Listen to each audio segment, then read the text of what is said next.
principios del siglo XVI, se recupera la correcta y secular denominación de la lengua de Cataluña, Baleares y Valencia, como lengua lemosina, también denominada lengua provenzal o lengua de Oc, ya que es la partícula afirmativa usada es Oc.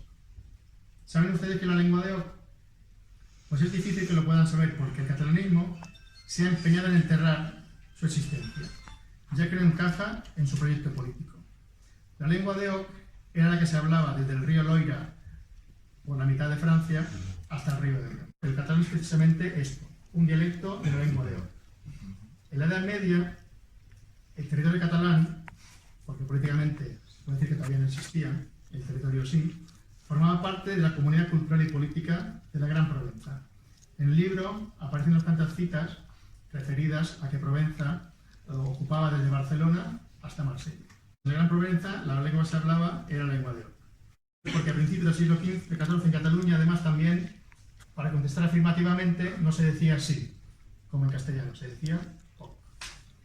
A modo de ejemplo, teníamos como a finales del siglo XIII, durante la guerra entre Aragón y Francia, el trovador gitano Bernardo de Aurillac anunció la llegada de Felipe III de Francia a Cataluña con estas palabras: los catalanes, avaramente corteses, verán las flores, en referencia a Francia, flores de honrada semilla, y oirán decir por Aragón oil y nenil, en lugar de oc y no.